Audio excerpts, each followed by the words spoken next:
welcome to the Scottish Football Roundup. Let's take a look at what's coming up. The battle to beat the drop is heating up in the Championship after Dunfermline's win at Hampden. Arbroath are crowned League One champions after a fantastic home win over Stenhousemuir. While Edinburgh City move a step closer to securing a playoff place in League Two. But first we head to Somerset Park for Friday night's televised Championship clash.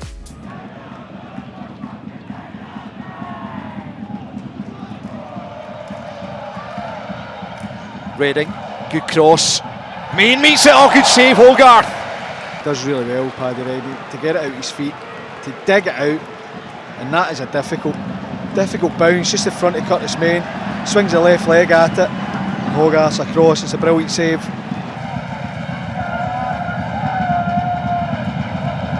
Ross running into traffic, and here's Main, looking to pick out Oakley! Back with Main, and behind, and Oakley just inches away from opening the scoring. It's a brilliant cross from Curtis Main, just stood up to the back post.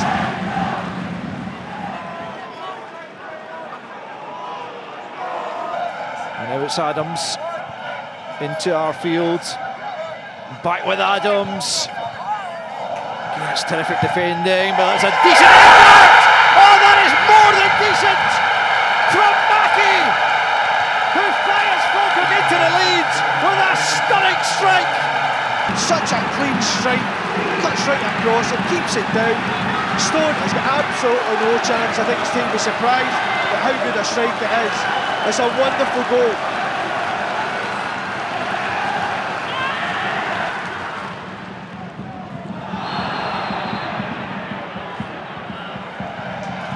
Almost, but not quite. It looked like Henderson was going to go all the way back to Hogarth. Emmett goes into Donaldson. Hogarth had made an angle for the back pass, but when he turns back in the way, Hogarth's way outside him. Plenty of attacking talent on the pitch as McAllister looks to pick someone out! And there is the equaliser for Ethan Walker off the bench. In the 90th minute, draws Ayr United level. Great first touch from McAllister and a great ball into a dangerous area.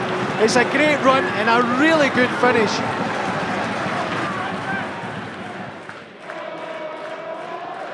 The title still very much in Falkirk's grasp, or almost in it. But if they have to settle for a point, it's a red card. It's a second yellow for Ethan Walker, who's only a couple of minutes ago scored the equalising goal.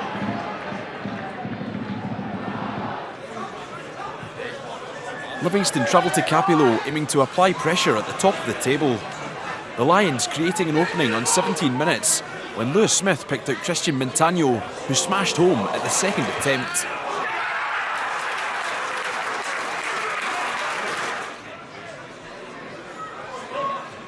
It was a bright start from Livingston in Inverclyde, the away team creating another big chance on 23 minutes after good running from Montagno. He laid one on for Scott Pittman, who tucked away his 50th goal for the club.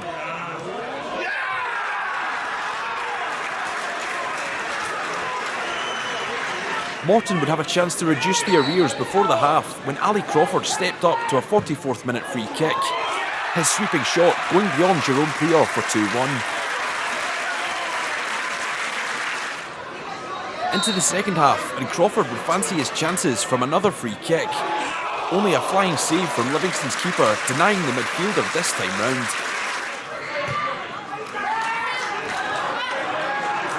The home team grew into the game throughout the second half and pushed hard to equalise. A well-placed cross from the left finding Cammy Ballantyne, who got himself right underneath the ball with the header.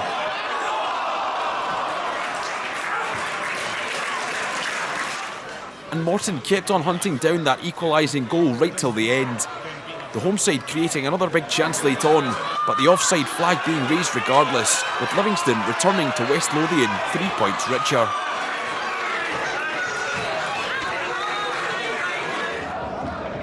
Accies came into this one aiming to strengthen their position in the Championship relegation battle. An early chance breaking to striker Ollie Shaw, who went close to opening the scoring at Firhill. It was an end-to-end start in Glasgow, with both sides creating a number of early openings. Jags winger Logan Chalmers doing well to work an angle in the area, but only finding the side netting. The next clear-cut chance for Accies would come on the 15-minute mark. A cross from the right breaking favourably for striker Nikolai Todorov. His effort picking out the bottom corner for 1-0.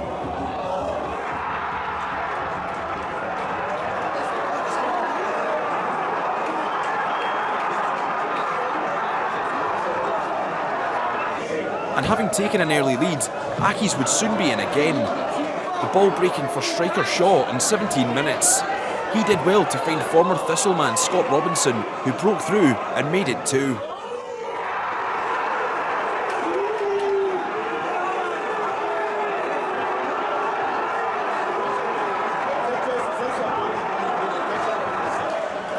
Thistle were desperate to turn the tide in their favour before the break.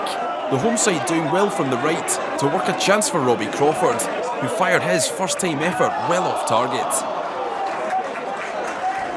The Jags continued to probe after the break, with the home side creating a number of good opportunities. This cross ball finding Brian Graham, who failed to make a clean connection.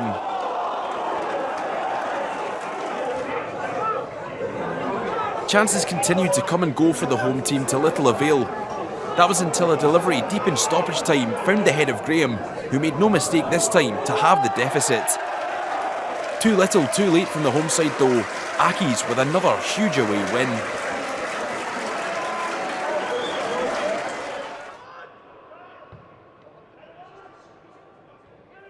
The battle to remain in the Championship continues to rage on, with both Queen's Park and Dunfermline right in the thick of it.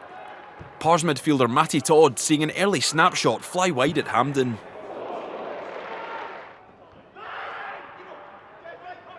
The Pars looked right up for this one at the National Stadium. The team from Fife's next chance being gifted to them by slack play from Queen's Park. Dunfermline with neat play to find Ewan Otto in the area, with his shot creeping just wide.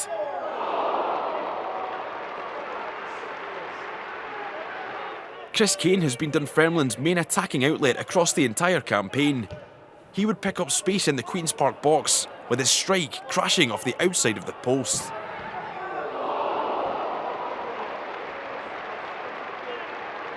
Queen's Park's best chance of the first period came to defender Ben Jackson, whose headed effort wasn't at all far away.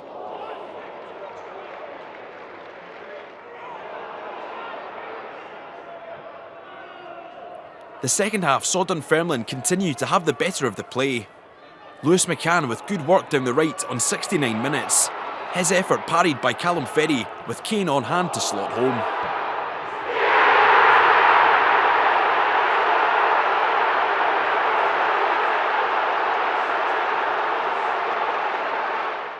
It was an excellent away day performance from Neil Lennon's side, one which could have gotten even better late in the day when space opened up for Chris Hamilton. His effort though striking the woodwork as it ended 1-0 to the away side.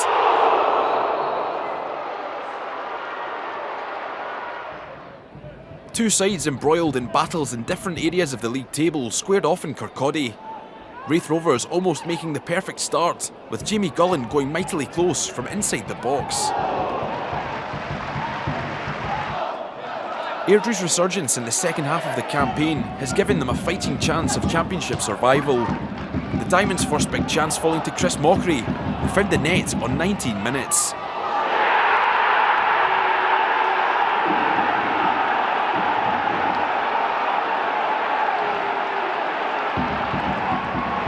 Once an Airdrie hero, Dylan Easton is now a certified fans' favourite at Wraith Rovers. Mercurial playmaker almost coming back to haunt his former club with a left-footed strike. Wraith continued to build momentum in this one and pushed for a leveller before half-time. 41 minutes on the clock when Josh Mullen's cross found Jamie Gullen to power home from close range.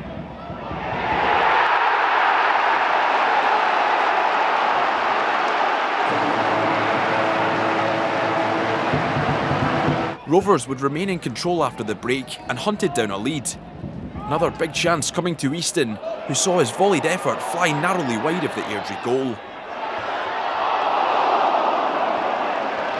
While Airdrie were determined in their own right to try and take all 3 points in this one, the Diamonds with a corner kick, which ended up with the ball in the net, only to be overruled with a free kick being awarded to Raith. Chances would come and go for both sides, with Callum Fordyce, the next former Diamond, to go close for Rovers, before the attack would eventually fizzle out, with Airdrie breathing a sigh of relief. Having hindered them at one end, Raith would have the woodwork to thank at the other end shortly after. Midfielder Gavin Gallagher, seeing an audacious effort, only kept out by the crossbar.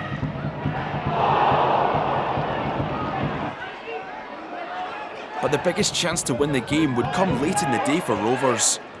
Aidan Connolly seeing a shot parried into the path of Scott Brown, who got it all wrong with the goal at his mercy. 1-1 the final score at Starks. Here's a look at how things stand in the William Hill Championship table. Livingston closed the gap at the top to 6 points with just 3 games remaining, while Accies and Dunfermline moved above Queen's Park in the battle to beat the drop. Now we head to the Rock, where Cove Rangers were aiming to strengthen their promotion bid in League One. Cove Rangers didn't take long to get off the mark at the Rock. A cross ball on 28 minutes being met by a diving header from Dylan Lobban to open the scoring. And the away team would remain on the front foot in G82. Midfielder Fraser Fivey finding space outside the box on 36 minutes and driving a shot low into the bottom corner to make it 2-0.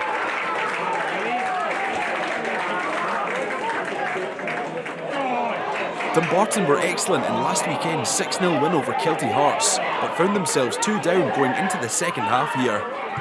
Suns though halving the deficit in the 49th minute through Christian Webster.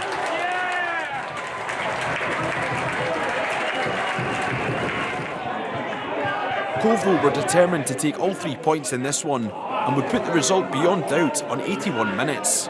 Midfielder Lobban with an excellent finish for his second of the game. Paul Hartley's side with a professional away display.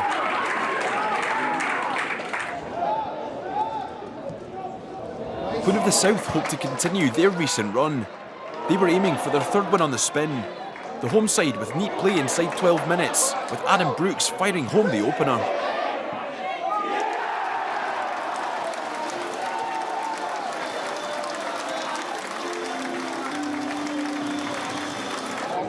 Queens were flying in the early stages of this one, playing some excellent attacking football. The home team with a brilliant move to set up Jordan Allen to score their second, only to be denied by the offside flag. A pair of yellow cards would see Montrose's Terry Masson sent off before half-time. Queens aiming to hammer home their advantage after the break, with Brooks going close to his second.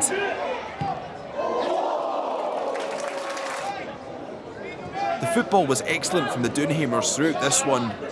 Queens making use of the extra man when Rhys Lyons' good work on 61 minutes set up Allen, who made it 2-0.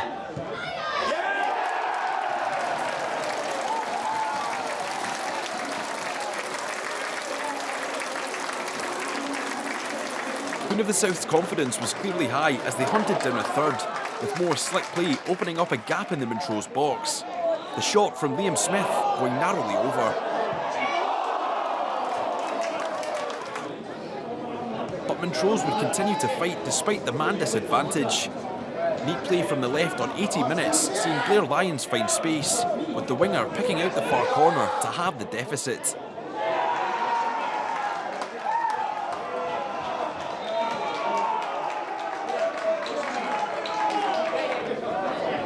Queens though would quickly regain control and press to restore their 2-goal advantage. A big chance coming to Frenchman Benjamin Lusant, who dragged his effort wide as it ended 2-1 to the hosts.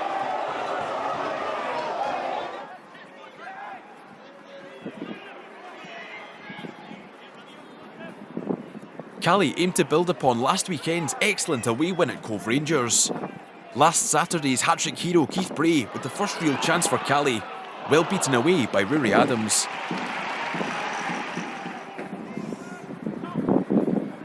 while Kilty came into this one off the back of a 6-0 thrashing at the hands of Dumbarton last time out. Jacob McIntyre's strike, the away team's first real sight of goal.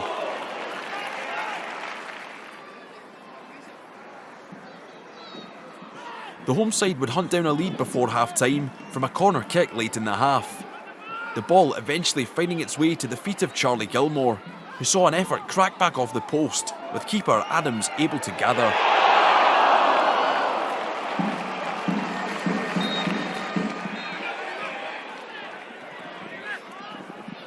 After the break, Kelty Hearts would come flying out the traps in search of a goal. Silky football from the Maroon machine, seeing the Cali defence cut open, with Craig Johnston finding the net, but the offside flag denying the striker. It was largely one-way traffic after the break, with Kelty Hearts having the better of the play. The next big chance coming after good running from Robbie Cole, whose shot whistled just past the post.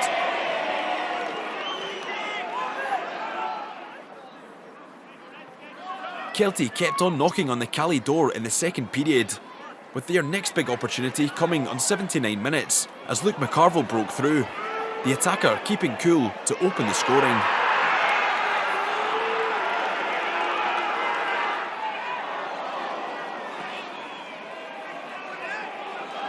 With time running out, Cali would commit bodies forward in search of a leveller.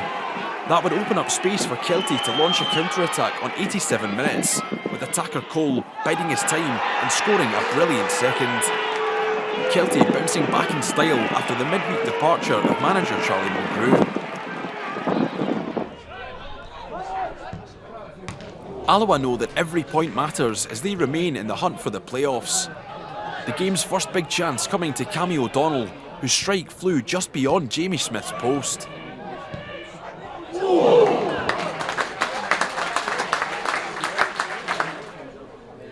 Slack play from Annan would present Alloa with their next sight of goal. Curtis Roberts doing well to find O'Donnell with a defence-splitting pass, with the midfielder steering just off target.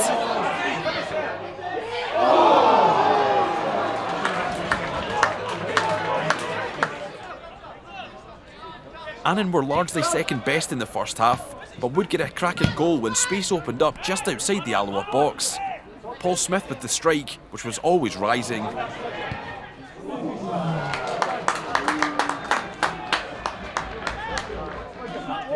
But the Galabankies were growing into the game towards the tail end of the half. Luca Ross picking up the ball wide on the left and going for goal, but the strike going well wide of the mark.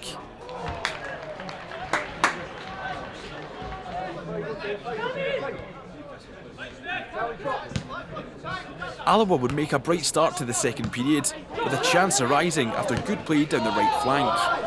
51 minutes gone when Stephen Buchanan's cutback found Magnus McKenzie to open the scoring.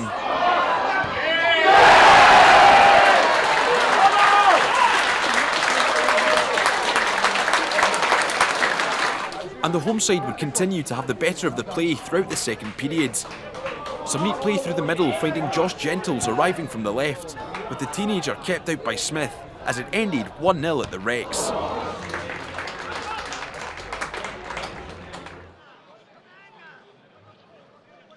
Arbroath knew that a win in the late kick-off would secure their status as League One champions. The Lichties with a big chance late in the first half, as Sam Stanton struck the opener in stoppage time.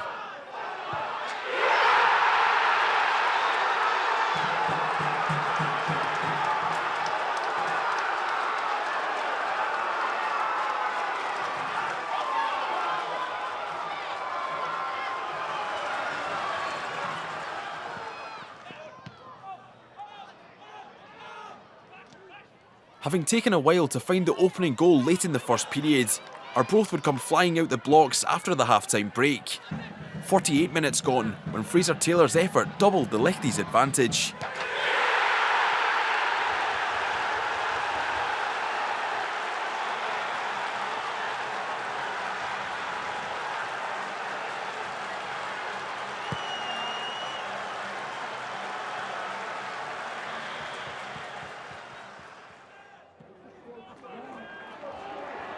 Arbroath weren't hanging around and were determined to wrap up the title as quickly as possible.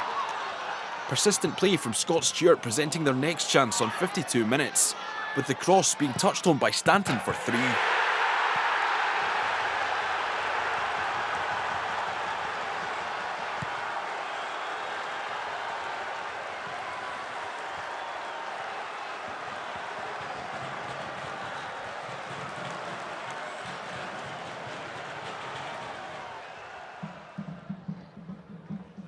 And the home team weren't taking their foot off the gas anytime soon. More persistent attacking endeavour on the hour mark, seeing the ball break in the Stenhousemuir box as Andy Winter smashed home the 4th.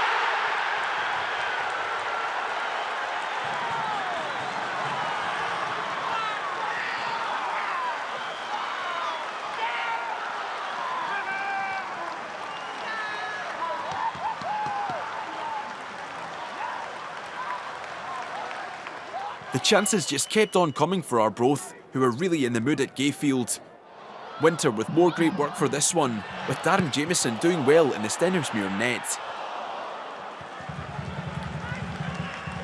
The Lichties have been the division's standout side since David Gold and Colin Hamilton took over the managerial reins, and it showed in this match. Ryan Dow, the next player to threaten the goal.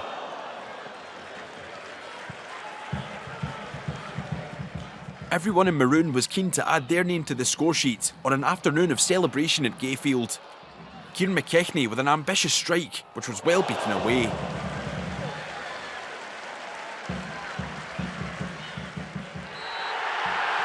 But 4-0 was the final score in Angus, with Arbroath securing the William Hill League One title with time to spare and booking their return to the Championship after just one season away.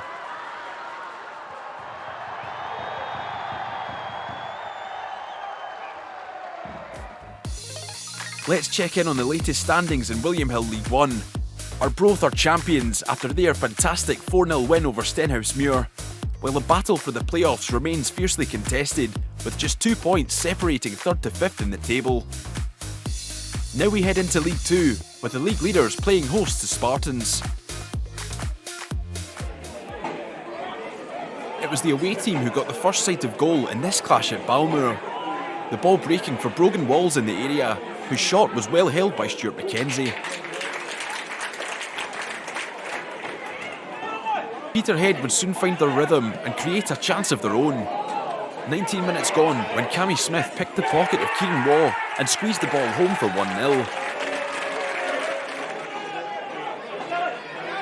The Blue Toon would go on to have the better of the play in the remainder of the half.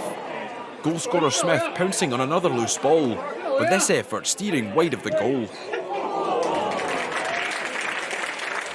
Into the second half, and Spartans keeper Blair Carswell would do well to deny a header from Jason Brown. The Spartans eventually able to tidy up and clear the danger. Peterhead remained on top in this one and would create another good opening when Peter Pollitt broke into the box, but Carswell was able to deny as it finished 1-0 to the league leaders. Can't get past McKenna, stays around to get it back. And East Fife make a mess of that one. Arnott in with the cross. Porteous on his chest. Can he fashion a chance? It's going to come for Arnott. That's just over the bar from Aaron Arnott. Encouraging play from Rose. In comes a free kick. Austin was free there. Cam Connolly makes amends for giving away the foul by heading it clear. Still the ball with East Fife though. Curry. Aiken looks to go in there to try and win it. It's going to fall for a ping from range. And it's just wide of the post there. Andy Monroe with that one.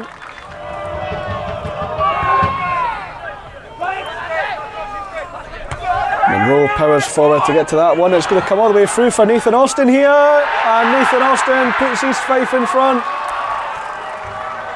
Andy Monroe powered it forward.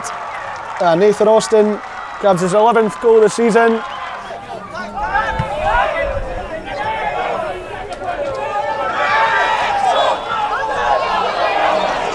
It's not a foul against Ryan Porteous, who's going to get a yellow card. Arnott volleys up the field. Porteous is already on a booking. Or is that a red card for Ryan Porteous? He's showed his second yellow. And Borwick Rose are down to 10 men, as well as being a goal down here.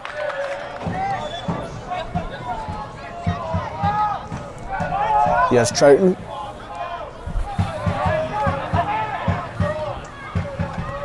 McManus tips it through for the ref. And there's the second for East Fife for security. They've been on top in the final few moments of this game.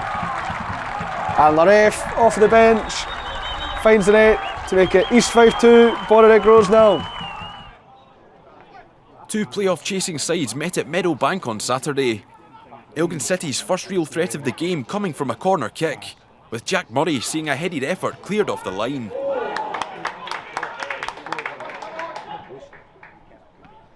Edinburgh City have been very impressive this season. They would go close on 34 minutes when Uzi C was denied by Aidan Glavin, only for Malik Zaid to pick up the pieces and find the net.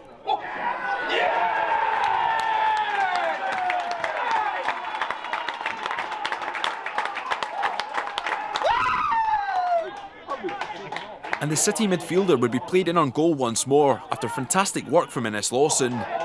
Zaid with a narrow angle to aim at, with Glavin doing well to make the save. Corner kicks would continue to be a big weapon for Elgin City in attack. This one almost causing havoc in the Edinburgh City box, but Mark Weir on hand to tip the ball to safety. Edinburgh City have gained plaudits for their free-flowing, stylish football this season. They showed it all with this neat move on 65 minutes, as Lawson provided the finishing touch.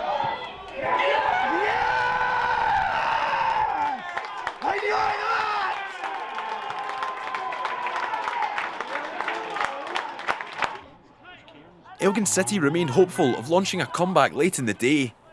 The away side creating a great chance as a cross found Dylan Gavin, whose header was incredibly kept out by Weir. But the day belonged to the team from the capital. Edinburgh City with one last chance to make it 3 late in the game, with C's effort just off target as Michael McIndoe's side settled for 2.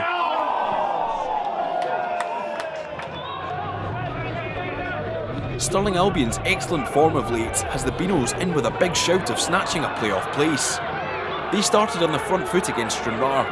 Ryan Shanley denied by Sam Kane.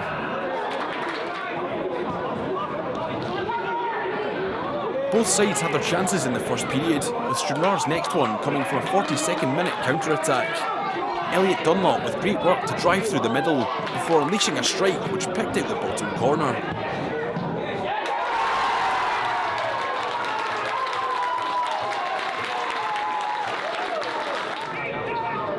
A 52nd minute free kick leading to a mistake from Stranraer keeper Kane, with Ross McGeehee providing an unorthodox finish to equalise.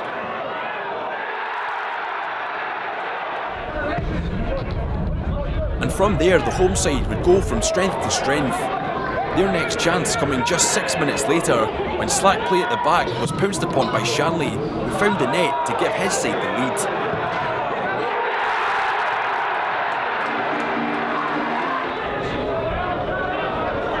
And at the tail end of the match, Stranraer would see more loose play punished by the hosts. A missed kick from Kane finding Stirling's Ricky Waugh, who played in Shanley to score his second and wrap up the points.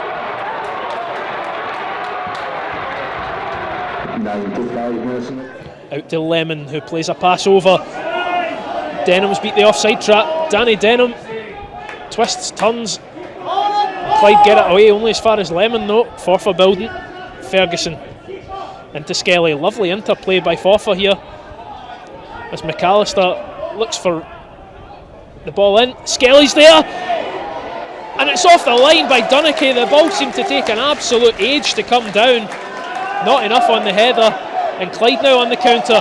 Here with Bradley, a late entrant to this game.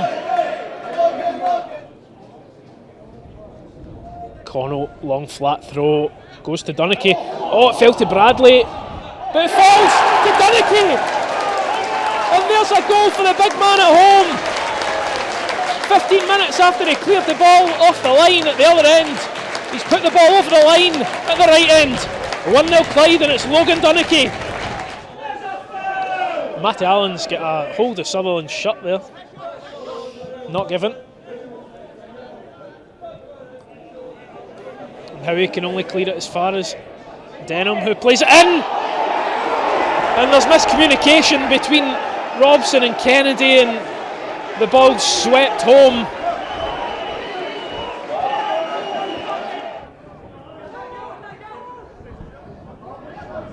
Redfern cuts inside. Hines is on the overlap. Ball comes in to Sutherland, who goes down, but Hines plays it, and Connell with an absolute sitter. And there's an immediate yellow card to 26 on the shots. It's Alex Ferguson booked there. Here's a look at the latest standings in William Hill League 2. Peterhead remain 4 clear at the top after their home win over Spartans, while Bonnyrigg Rose are 7 adrift at the bottom with 3 games left to play. That's all for this week. Join us again next time for the Scottish Football Roundup.